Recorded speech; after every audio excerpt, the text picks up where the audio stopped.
કાળી ચૌદસ દિવાળીના મંગલ પર્વમાં કાળી ચૌદસનો તહેવાર નરકાસુરનો નાશ થયાની સ્મૃતિમાં પરંપરાથી ઉજવાતો આવ્યો છે। મૃતદેવ યમરાજની સ્મૃતિમાં આજે યમ પૂજા કરવાથી નરકવાસ થતો નથી। શક્તિ પરંપરા પ્રમાણે આજે મહાકાળી ભદ્રકાળી પ્રીત્યાર્થ કાળી ચૌદસ મનાવવી। આજના પર્વે સાંજે રાત્રે યમ પ્રીત્યાર્થ મરૈયા કરવા પ્રગટાવેલા મરૈયા ઘરમાં, કોઠારમાં, ગમણમાં ફેરવવા, તેલ પુરાવી તેને શેરી કે ગામ બહાર મૂકવા। નમસ્કાર દર્શક મિત્રો, આપણે નિહાળીશું સિટી લાઇન ન્યૂઝ ચેનલમાં આજના મુખ્ય સમાચારો। સ્થાનિક સ્વરાજની ચૂંટણીઓ। ખાડિયા ખાતે મુખ્યમંત્રીની સભા। બજારમાં ફટાકડાની અનેક વિવિધ વેરાયટીઓ। પરિક્રમામાં આવતા પદયાત્રીઓની સુખ સુવિધા માટે તંત્ર સાબદું।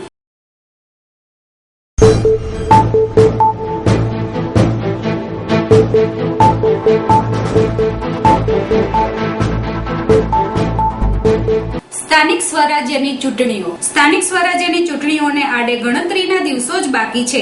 રાજકોટ મહાનગરપાલિકાની ચૂંટણીઓની સાથોસાથ જિલ્લા પંચાયત અને તાલુકા પંચાયતની ચૂંટણી પણ આવી રહી છે। ત્યારે મનપાના મહાસંગ્રામ માટે ભાજપ, કોંગ્રેસ તથા અન્ય પક્ષોએ પોતપોતાના ઉમેદવારો જાહેર કરી ઉમેદવારી ફોર્મ ભરી દીધા બાદ રાજકોટ જિલ્લા પંચાયતની ચૂંટણી આવનાર હોય ભાજપે અને કોંગ્રેસે ઉમેદવારોએ ફોર્મ ભર્યા હતા। ભાજપના ઉમેદવારોએ બહુમાળી ભવન ચોક ખાતે સરદાર વલ્લભભાઈ પટેલની પ્રતિમાને હારતોડ કરી વિજયનાથ સાથે ઉમેદવારી નોંધાવી હતી। રાજકોટ જિલ્લા પંચાયતની 36 બેઠકો ઉપર ભાજપ અને કોંગ્રેસના ઉમેદવારો જાહેર થઈ ગયા છે। જિલ્લા પંચાયતની ચૂંટણીમાં ફોર્મ ભરવાનો આવતીકાલે અંતિમ દિવસ છે, ત્યારે ભાજપના ઉમેદવારોએ એક સાથે ફોર્મ ભર્યા હતા અને પોતાની ઉમેદવારી નોંધાવી હતી। જિલ્લા પંચાયતોમાં ભાજપના ઉમેદવારોએ પોતપોતાની જીતવા વિશ્વાસ સાથે ઉમેદવારી નોંધાવી હતી। ખાડિયા ખાતે મુખ્યમંત્રીની સભા। સોમવારે સાંજે બાપુનગર તથા ખાડિયા વોર્ડના મધ્યસ્થ કાર્યાલયને ખુલ્લા મુકાયા હતા। આ પ્રસંગે ઉપસ્થિત કાર્યકરો તથા નાગરિકોને સંબોધતા મુખ્યમંત્રીએ કહ્યું કે રાજ્યમાં મહાનગરપાલિકા, જિલ્લા, તાલુકા અને નગરપાલિકાની ચૂંટણી એક સાથે આવી પડી છે। તે એક કસોટી છે આપણા માટે, પરંતુ ભાજપના કાર્યકરો ક્યારેય પાછા નથી પડ્યા।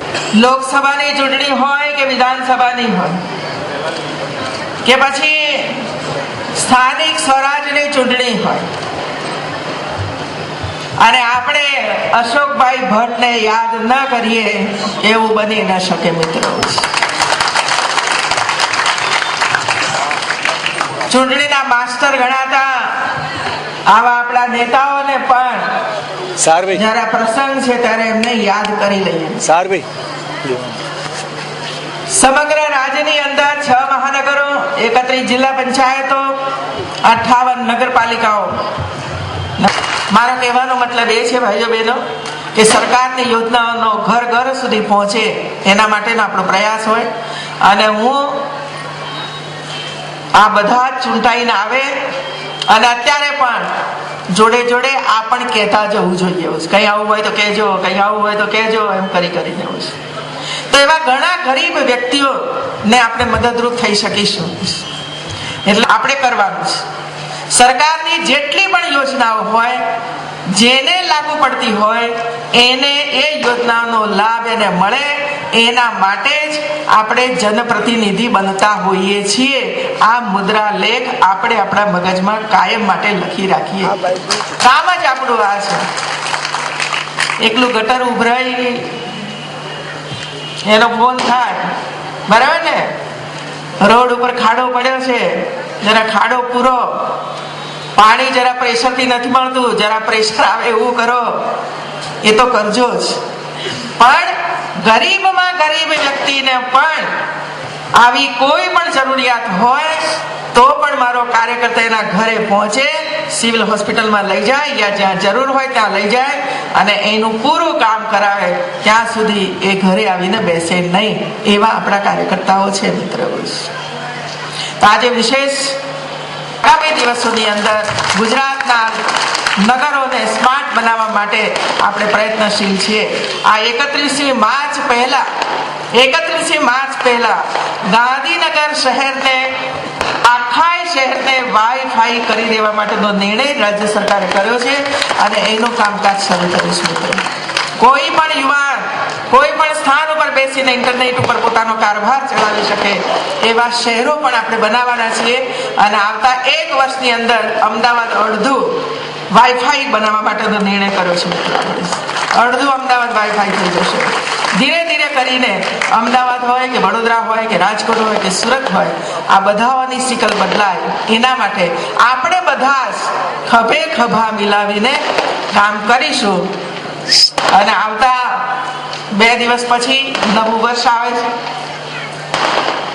નવા વર્ષની સૌને હું શુભેચ્છાઓ પાઠવું છું. એ વખતે તમે ફટાકડા ફોડશો જ, અત્યારે ફોડી રહ્યા છે અને ખાડિયાને તો આમાં કશું કહેવાનું હોય જ નહીં. એવું છે ખાડિયાને આમાં કશું કહેવાનું હોય જ નહીં, તો બધામાં અગ્રેસર જ હોય છે. અને એટલા માટે પેલા અંગ્રેજોના સમયમાં યુદ્ધ બધા ચાલતા હતા ને ત્યારે અંગ્રેજો પૂછતા હતા આમ બધો ભારતનો નકશો લઈને, where is Khadia, where is Khadia? Khadia ક્યાં છે? હવે એક આવડું ખાડિયા એ આખા દેશની અંદર એનું ટપકું ક્યાં બતાવે કે આ ખાડિયા કહેવાય. એ ખાડિયાનું નામ આજથી અંગ્રેજોના સમયની અંદર પણ હતું. એટલે કેટલો જુસ્સો, ઉત્સાહ, કમિટમેન્ટ કેટલું છે એના દર્શન તો અંગ્રેજોના સમયથી તમે બધાએ બતાવેલા છે. એટલે મારે કઈ વિશેષ તમને કહેવાનું ન હોય.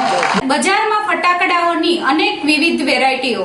દિવાળીના દિવસે બાળકોથી માંડીને વડીલો સુધીના બધા નાના મોટા ફટાકડા ફોડીને દિવાળીના પર્વની ઉમંગભેર ઉજવણી કરતા હોય છે. ત્યારે દિવાળી નિમિત્તે શહેરમાં સૌથી મોટી ફટાકડા બજાર ગણાતી સદર બજાર વિસ્તારમાં ફટાકડાની અનેક વિવિધ વેરાયટીઓ ઠલવવામાં આવી છે. ફટાકડાની ધૂમ ખરીદી કરવા માટે પરિવારજનો પોતાના બાળકો સાથે ઉમટી રહ્યા છે. ફટાકડામાં નાની ટીલકીથી લઈને 10,000 ટેટાની શેર સુધીના ફટાકડા મળી રહ્યા છે. તેમજ ઊંચા જતા રોકેટ, શંભુ, ચકરડી, ફૂલઝર, પોપ વાયર, નાંગણી, કલરફુલ રોકેટ, વિસલ રોકેટ, મોટા બોમ્બ, ચકલી બોમ્બ, લક્ષ્મી બોમ્બ, મિર્ચી બોમ્બ, સુત્રી bomb, VIP bomb, bullet bomb, box bomb સહિતની ઢગલાબંધ વેરાયટીઓ ફટાકડા બજારમાં જોવા મળી રહી છે, જેની ખરીદી કરવા માટે લોકોની ભારે ભીડ જામી રહી છે. પરિક્રમામાં આવતા પદયાત્રીઓની સુખ સુવિધા માટે તંત્ર સાબુદ. જુનાગઢ ખાતે આવેલ ગિરનાર પર્વતની પરિક્રમા દર વર્ષે લાખો પદયાત્રીઓ કારતક સુદ 11 થી શરૂ કરીને કારતક સુદ 15 સુધીમાં પૂર્ણ કરે છે. પરિક્રમવાસીઓ દામોદર કુંડમાં સ્નાન કરી દેવ દિવાળીએ ગિરનાર તળેટી ખાતેના ભવનાથ મહાદેવ મંદિર દર્શન કરી મૃગી કુંડમાંથી આચમન લઈને પદયાત્રા શરૂ કરે છે. તેમનો પહેલો પડાવ ઝીણા બાપાની મઢી, બીજો પડાવ માળવેલા વેલા બાવાની જગ્યા મહાકાળીનું સ્થાન છે.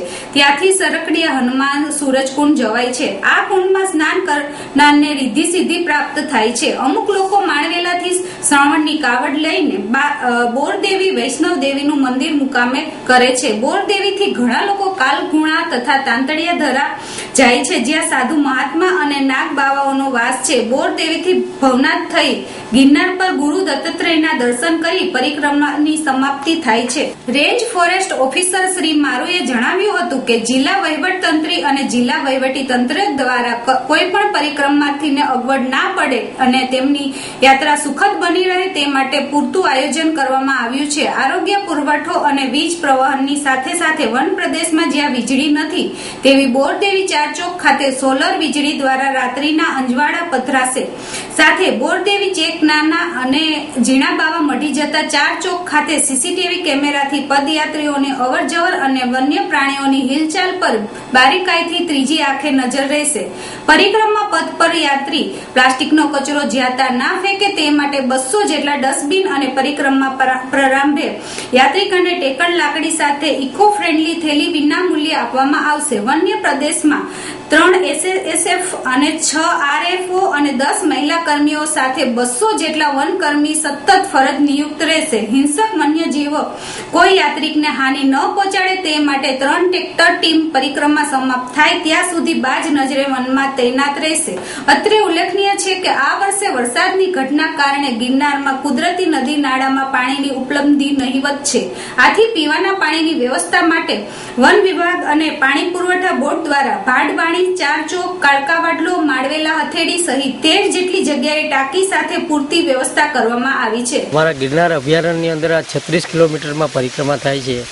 આ પરિક્રમાના રૂટ ઉપર જે વન વિભાગની કામગીરી કરવામાં આવે છે તેમાં કુદરતી તથા કૃત્રિમ પાણીના પોઈન્ટ હોય છે. તેમાં 10 પોઈન્ટ જે પાણી પુરવઠા વિભાગ દ્વારા કરવામાં આવે છે, બીજા 13 પોઈન્ટ જે પોઈન્ટ છે તે વન વિભાગ દ્વારા કરવામાં આવે છે, અને વન વિભાગ દ્વારા રસ્તા રિપેરની કામગીરી પણ કરવામાં આવે છે.